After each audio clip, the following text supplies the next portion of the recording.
Hello, we are back once again for Venn's Quop, and I'm joined by two guests. Again, I had two guests last week, so I'm enjoying the increase in numbers, my guests.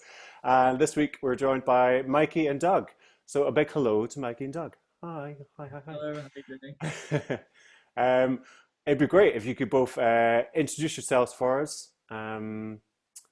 Tell us who you are, maybe where you are as well in the world would be good to know. So, Mikey, let's go with you first. My name's Mikey James. I'm here in London, and I am a queer musician, and we're here to talk about mine and Doug's new song, "Freak Tonight," it came out this month, and we're really excited. Yeah, so thanks for having us. Ah, my absolute pleasure. Hi, Doug. How you doing? Hey. I go by the name of Doug the Savage. I'm here in the USA, DMV, DC, Maryland, Virginia area. Rap artist, producer. Um, yeah, Freak Tonight. That's what we're here for. Freak tonight. Yes. So, yeah, I can see if you're watching this in the YouTube version, you can see some lovely flyers up on the wall. Yeah. Great. So, can you tell us how did this collaboration come about, and how did you get it all recorded and everything as well? Yeah, of course. So, um, like a lot of people that I've kind of met over the past year or so through Instagram and stuff, Doug just kind of appeared out of nowhere. I'm not sure if I followed you, Doug, or if you followed me, but it just kind of like came into each other's kind of consciousness. And I was like, this guy's pretty cool. So we just got talking. And then I got like looking at his YouTube videos, which everybody needs to go and check out. And he's like so talented. I was so impressed. So I think we just started chatting, didn't we? And then I was like, we should do a collaboration, because I think me and Tom, my producer, had been thinking that that would be like the next step, that we'd want to work with somebody else and combine forces. And then I was like on the lookout, and then Doug just appeared. And I think I just kind of asked you, and you very kindly said yes. And I sent over the track, a really early demo, which we started writing in the depths of like darkest 2020. Me and Tom were no longer able to meet up and write. So there was a lot of this kind of thing, Zooming and Skyping and trying to make music just to try and stay sane, which was really, really difficult. It's not the same as being in the same room as somebody else and just, playing around with a song title or lyrics and then coming up with like fun melodies and stuff. So the song that the demo that we sent over, we were kind of happy with it. We sent it to Doug, and then Doug sent it back in like a day, and he absolutely nailed it. Like, he did such an amazing job. And in literally, it's one take, the rap verse that he did, and it's so good. So then he sent it back, and we were like, oh, okay, we're gonna have to rewrite this thing because Doug smashed it. So yeah, then we worked really hard, me and Tom, to go and make it better. And Doug, it's very different to what we originally sent to you, right? But it's a whole nother like vibe. Yeah. Yeah. It's a great, And great so track. yeah,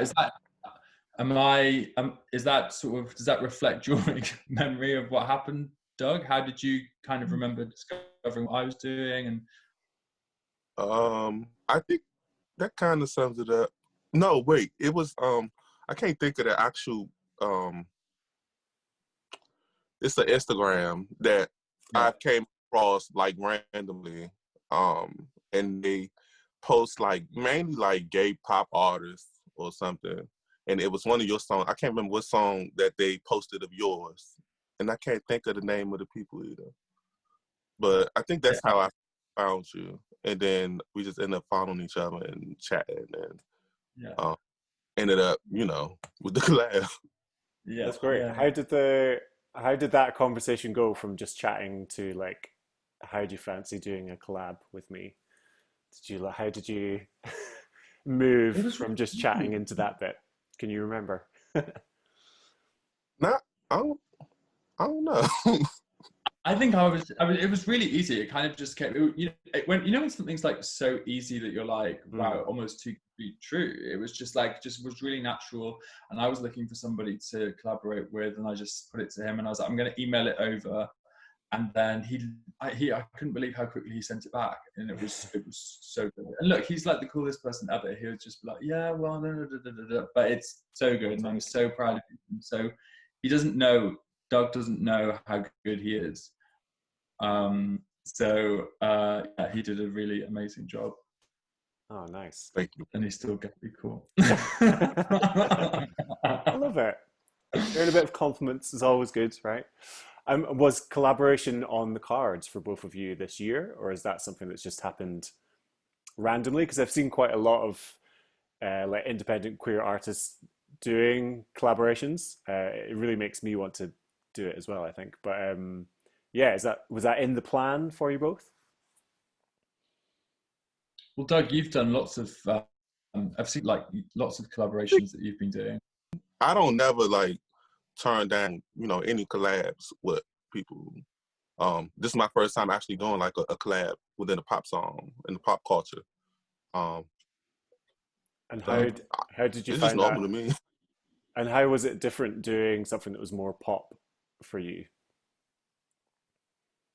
It was just different. I'm used to rock, I guess. So I don't know, but I mean, it's not too hard to like, bring it together. Music is music, and sometimes you just gotta do what you gotta do. Yeah, for sure. You know what I love, Doug? We've never really spoken that much in depth about like the thing that the part that you produced, but like all of the different layers in it are so good. Like I think that was just like blew my mind when you sent it back. I just wasn't expecting it. No offense, this isn't a comment on you. It was just almost a comment on me. I was like, did not expect it to be this well crafted, the different layers, the different sections. And then I'm like, oh, Doug, we need to think about who that person is singing for copyright reasons. He's like, oh, that's me. That's me. Right. Like, we don't need to worry about that. And you are a man of many talents. Yeah, he did. What's both your setup Yeah. for recording? What's my setup? Yeah. My room. Here. This setup right now. Now it's just a dirty clothes basket, a real big dirty clothes basket right now. But when it's cleaned up, it's a good setup for me. Great. And yeah, how long have you been doing music, Doug? I started rapping probably in 4th grade or something. I ain't gonna tell you the year, but back in 4th grade, and I probably didn't take it as serious until after I graduated high school. And I think after I graduated high school is when I got into the producing and learning everything by myself. Oh, great. So you just self-taught on all the production side of stuff? Yeah, pretty much, yeah. Nice. And what about inspirations for you? Well, I'll ask both of you this question, I think. So, Doug, do you want to go first? Are there any inspirations musically for you that have influenced what you're doing? Mikey can go first. Right, I know. It's always a difficult question. It's horrible, isn't it? I hate it. Doug can go first. I hate this question because I feel like it's a lot of music snobbery around. Just like my friends at medical school, most a lot of us loved really poppy, fun, Gaga, Britney, all of that stuff. But then there were always the cool cats in the corner who were, were kind of snobby and wouldn't let me listen to so that's why we had to just go to all of the. So I was studying in Liverpool, and we just had so many fun gay clubs in Liverpool that we could go to. But certainly since I've started exploring the music in the queer space, it's just opened my eyes. There's just so many talented, amazing people doing so much cool stuff. Somebody that I want to kind of name check because I love her so much is Ripley. So Ripley is, if you don't know, Ripley is a drag queen here in London. Also a good Scottish girl like yourself. Yeah. So I think actually, yeah. Well, I think maybe that's how I got introduced to you. Actually, was through Ripley. So I took part in Ripley's DIY Pride in the summer. You did as well, right? Yeah, yeah, Yeah, yeah, yeah. okay, there you go. So I think that was maybe our connection. How I Okay. found Ripley in the first place, who knows the world of Well, queer music connections yeah, online. But Ripley finds yeah, you. Ripley finds you. I remember she reached out to me. I'd literally just got started this. So, this year doesn't really count. So I've been doing this for 2 years, but it's only one because 2020 doesn't count, right? We're just counting all that. Nobody's aged a year. This year isn't counting. But yeah, in the kind of last winter, I remember Ripley messaging me. She was putting on a showcase at a big queer venue here in London called Halfway to Heaven, and she was yeah, looking yeah, for new venues. And it was my second ever gig, and I was absolutely shitting myself. But she was so kind and gave me a stage, and yeah, I'm really grateful to her. She's got a new EP out, which hmm is amazing. yeah, it's Protest great. pop. She really is nailing it. One foot on the ladder, so everybody needs to go and listen to that. Absolutely. Um, yeah, so I would say if people are listening and they haven't checked Ripley out, then they should definitely Yeah, listen I'm to gonna hopefully get her on at some point as well for sure. it. Yeah. Um, how about you, Doug? Is there any artists in round about you in your area, or anyone that we should be checking out that you can think of? Again, this is always a tricky question, I Um, know, when it's thrown um, at yeah. I didn't know Mike was going to just answer so quick like that. you. She's Um, Well, I was prepared. ages like though. a You had lot of it's a lot of artists. You know, it just everything just motivates me. Like any kind of music or like any kind of sound or something that would just motivate me to just try this and do that.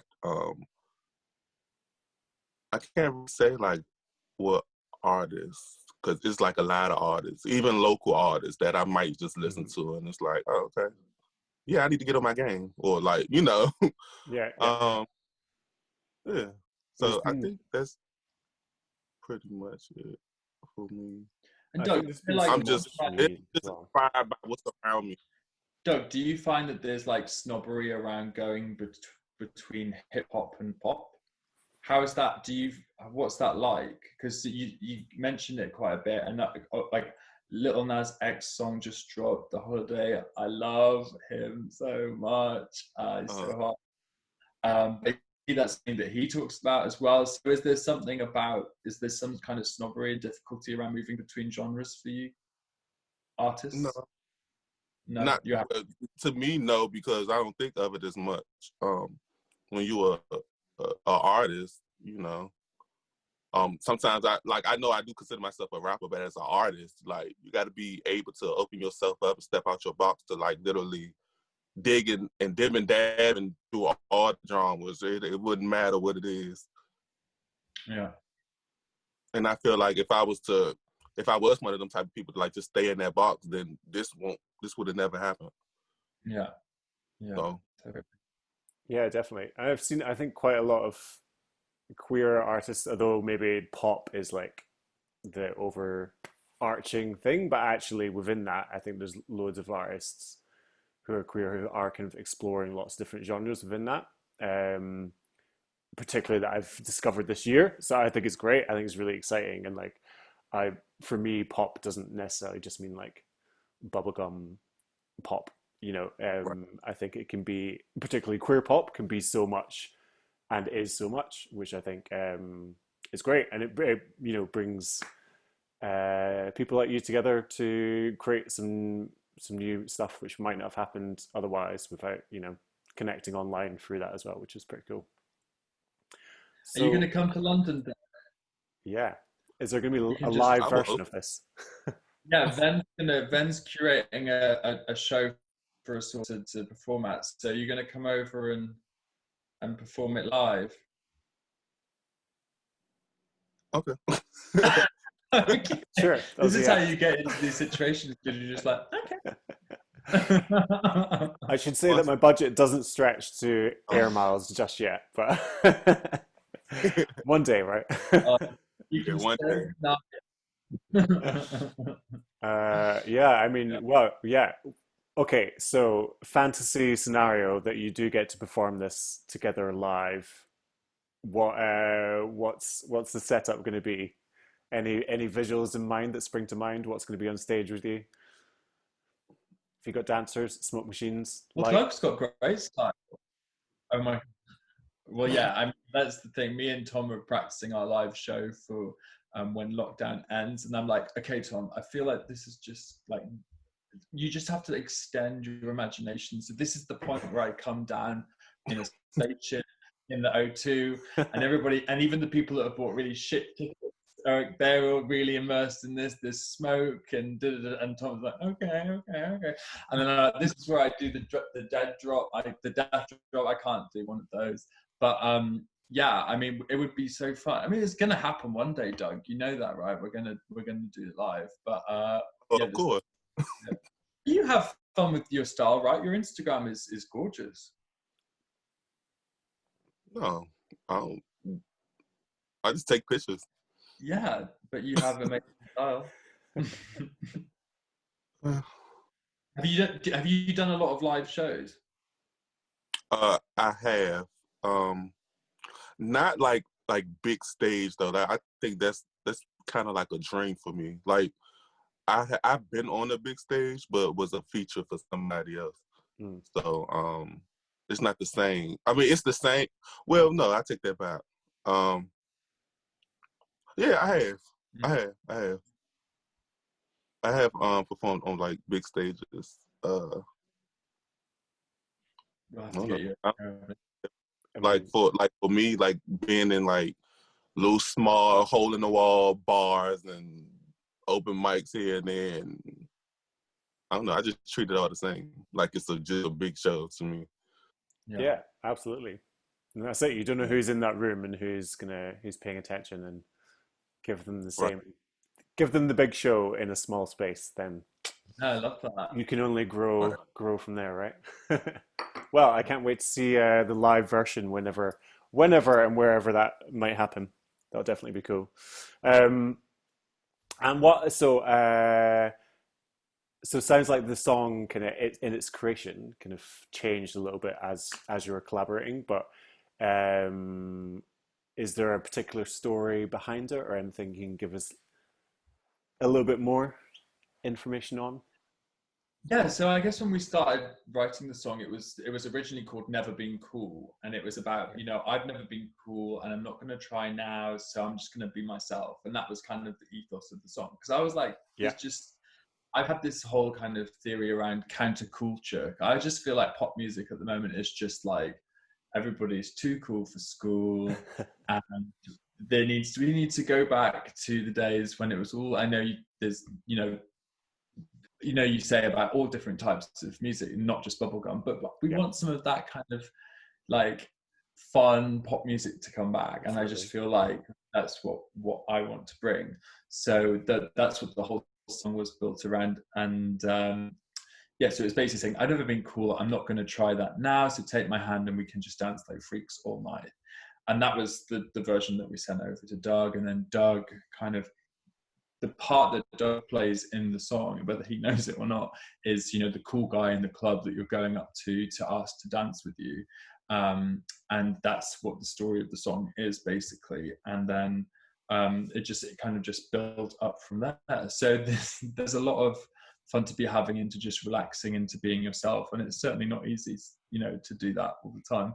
But if you can just I sent we actually just got playlisted on Gadio today, which was really fun. So we were Oh, kind of amazing. all huddling. Congrats. Yeah, thank you so much. We were all kind of huddling around the radio, and I sent it to when it got its first play, and I sent it to a colleague, and she was like, "I hope you don't find this offensive, but it's kind of like cheesy and it's kind of like early noughties boy band." And I was like, no, that's the deal. It's almost like he actually said it reminds her of the Spice Girls, and I was like, yeah, it's meant to be fun and juicy Great. like that. We just insert a cool slice of Doug the Savage in there just to give us a little bit of street credit. But that's the kind of the idea behind it. It's just meant to be really fun. Yeah, well, I think you've captured it. I mean, there's been so many tracks this year, yours being one of them, that have just made me want to get out dancing when I can't. So, you know, until that day, I'll have a bop around my bedroom. Yeah. So, what's next for both of you that we should watch out for? Who wants to go first? No, it's your turn, mate. It's your turn. You're up. Hot spot on Doug. I'm I had like for me is I have no clue. Like it's to a point where I got my hands in too many like pots, too much on my plate to just I have no clue. I'm working on like 3 projects at one time. I'm just everywhere right now. But more so I want to try to like work on like visuals. I need more visuals for my music. Okay. And I think that's pretty much it. Your videos are really, really good. I don't know who you worked with on them, but there's I was so impressed, and I think it's just been so hard this year to get out and make really cool visual stuff. So you're doing a great job. But yeah, I know what you mean. I think that's one of the hardest parts for me is like just because it all costs money, right? And Right. Yeah, totally. you don't have any, it's hard. Yeah, when it's when it's hard to make any money back from doing it as well. It's yeah, definitely tricky. Mikey, how about you? What's coming up next for you? What's coming up next? Well, I think we were so excited to get listed on Gadio. Like it's insane. It's like the biggest LGBT radio station in the world, and we got playlisted, and we were it's so ridiculous. We were looking at like the other people that were on the playlist, and it's like people like Icona Pop and these people and Steps, and these people have got like millions of streams, and I've got my hard-earned 125 streams. Thank you very much. But it's like it's just another thing to worry about. Like, you're making the product, and hopefully, like the product will find the audience eventually. But we did have to have a laugh, or I had to have a laugh to myself when I saw that. But you have to start somewhere. But I'm really proud of this song. So hopefully, like lots of people get to hear it, and we get to start playing live again. We can just get it out to more people. So basically, the thing is to keep promoting it, keep sharing it, keep figuring out ways to bring it to new people. And we're rehearsing for our live show at Zodiac Bar. So Zodiac Bar is a brand new LGBT venue here in North London, and Mother Phoenix is really doing an amazing job to promote like lots of different artists and acts, and has done an amazing job of growing that venue. So we've got a live show coming up there in December, and we're hoping to make it a regular thing. Venn, we're hoping to have guests. So when you're ready, we would love to have you. We would love to have yes you. right now. So we're 100%. So we're just working hard on rehearsing for that at the moment, with the live instruments and live vocals, and making that really fun to just keep getting better and better and better. Great. I play saxophone as well if you need a saxophonist. Just putting that out there. We already need a saxophonist. Yes. My saxophone is down there. And guitar and piano. You do everything, right? You can do everything. I try. Well, amazing. Sounds like lots of exciting stuff for both of you. I'm glad that queer music has brought you together to create some new music for us. Thank you so much for joining me on the show, and can't wait to hear what's next, and hope everybody enjoys the new track. Thanks so guys. Much for having me. Thank you. Bye-bye.